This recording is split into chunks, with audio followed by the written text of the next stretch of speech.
Well, some people have written to me and they said, Dave, I've heard stories that you had a friend in FEMA that delivered some pretty ominous warnings that are coming true.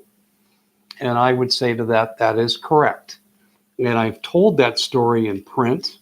I've repeated it in a number of radio interviews in which I've been a guest.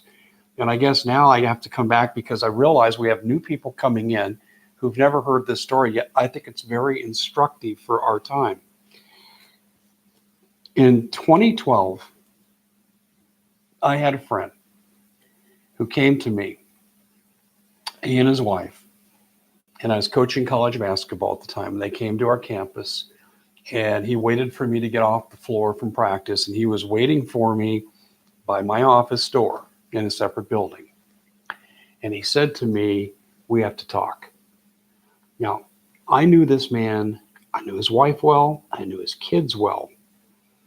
He and I had met some years before when Maricopa County Health Department came to my campus and said, we're looking for volunteers that will administer antidotes as first responders to a chemical, biological attack. You and your family will get the first dosages. I go, oh, right here. Hey, count me in. I'm in. And I went through training. Well, pretty quickly, FEMA now came in and they started a transition period where they were going to take over the activity locally from the county and use the county just as a support mechanism.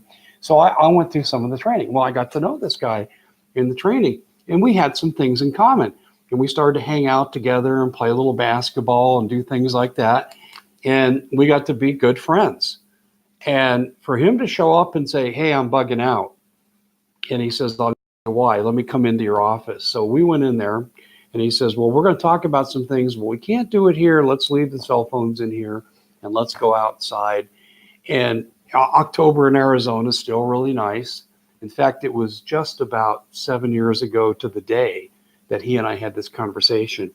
He told me in 2 months I'll be gone and you can't say a word of this. And my website at the time was exactly 45 days old. I counted. Wow, this is a huge story and I can't even tell the story. And he told me, he said, bad things could really happen. And I said, well, how long do we have?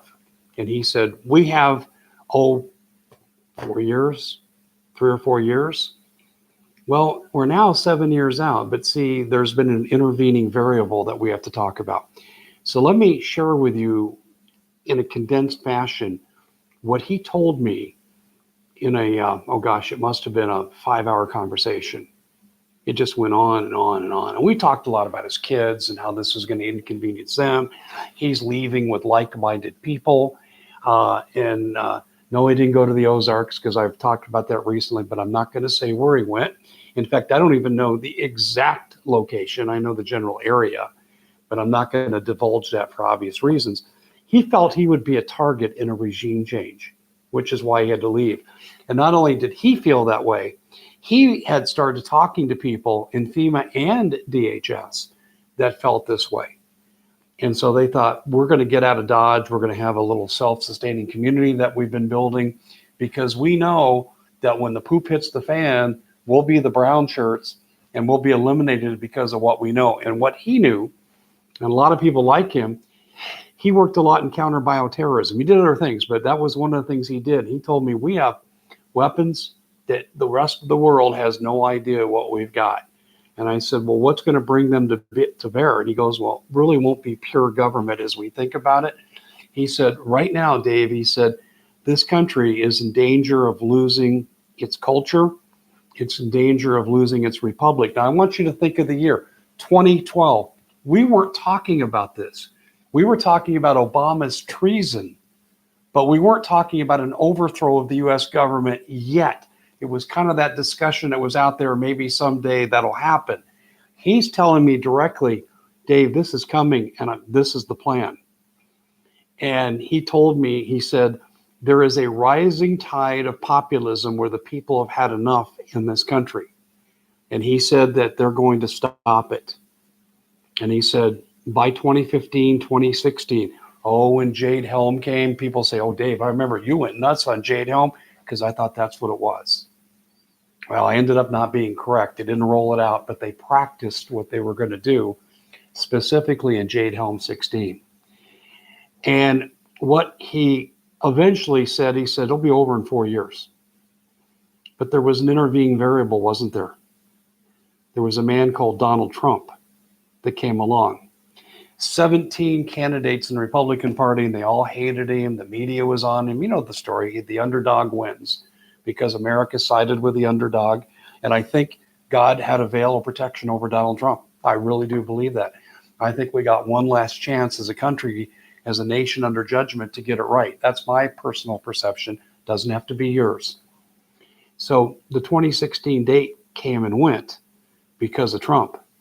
But here's what's happened. The globalists have really screwed up. If you look around the planet, look at where there's uprisings that are populist oriented. The Yellow Vest, the Hong Kong people. Now we're rebelling against the NBA and communist China. We're defending South Park's communist Chinese control of Hollywood. And we've got Ecuador and Chile and Peru, and you go on and on and on. It's everywhere. Populism is abound in the planet. So this is where the globalists screwed up. At one time, it was just a growing American phenomena. And you know where it's going to grow next? In Europe. In Europe. And I think Putin is already out in front of his. He takes care of his people. Now, he doesn't allow for dissent. There is no First Amendment, peaceable assembly, freedom of the press. But he does take care of his people. We pointed that out, and I won't go back into it in this channel. He does. Takes care of his people a lot better than our government has for the last 50 years. So where are we at with this? We are living in unprecedented times, and the globalists have one hell of a mess on their hand. I mean, the rising up against the establishment has exploded. It was pretty well contained in 2012. If they were going to make a move on us, they should have done it then. And they messed up. They didn't, because they thought, first Obama, Executive Order 13603, the NDAA, all these things coming in under Obama, Hillary will pick up, and as people rise up, Hillary will crack down. Well, there was no Hillary. And here's the other problem they have now, too. Hillary can't win. After what she did with Tulsi Gabbard, she's toast. And you're going to see the media walk away from Hillary. You're going to see the deep state walk away from Hillary, because she's awakening to people to the fact that the Russian collusion delusion is exactly that, by what she said to Tulsi Gabbard.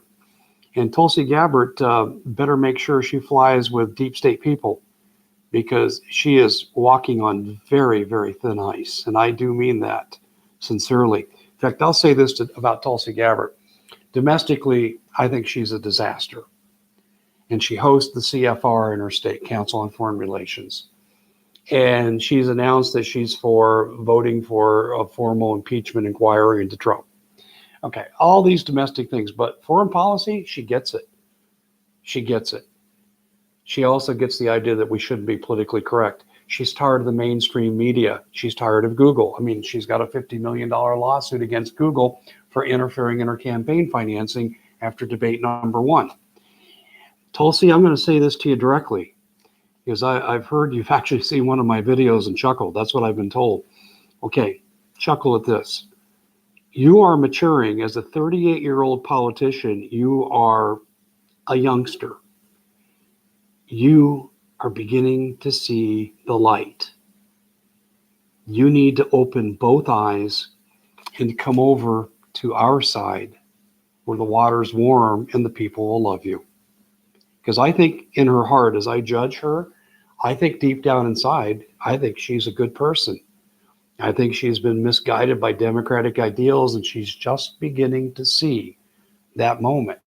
She's kind of like that teenage kid that sees the flaws in her parents. And our parents aren't right about everything. She's beginning to see that. And I think now with Hillary, she's beginning to see there's a lot of evil on her side of the fence. And I think she's bothered by it. Okay, that's the story of my FEMA friend. We've talked 3 times in the 7 years he's been gone, always at his behest, his contacting me. And nothing's changed. He said, Dave, yeah, my timetable was off, but we weren't counting on Donald Trump. And those of you who say Trump was running since 1986, that's bullcrap. I'm sorry, that's total nonsense. Donald Trump dropped some hints about 7 or 8 years ago. No one took him seriously. When he did his campaign announcement, when he said, I'm announcing, and he did it from his own building, the media almost didn't cover it. They didn't take it seriously. Well, they're taking him seriously now. I've asked my FEMA friend, the last time I talked to him was a year ago, and I said, how far will they go? He goes, there's nothing they won't do. Now, there's been a lot of water under the bridge since he and I talked. Things have changed. But I do agree with this one thing. There is nothing they won't do. He called this 7 years ago. This is why I don't do time analyses very often, because timetables change because of intervening variables. But he was right on the money. And ladies and gentlemen, we're living in the midst of a populist uprising versus the desire for a communist-style dictatorial crackdown on this country. That's called coup d'etat. This is the stuff that revolutions are made from. So I'll go back and I'll renew my plea. We need to pray. We need to pray for a peaceful solution to these problems. And we need to pray morning, noon, and night that the good guys win and the dragon is slayed. And if you know your Bible, you know what I'm talking about. Well, that's it for the Common Sense Show.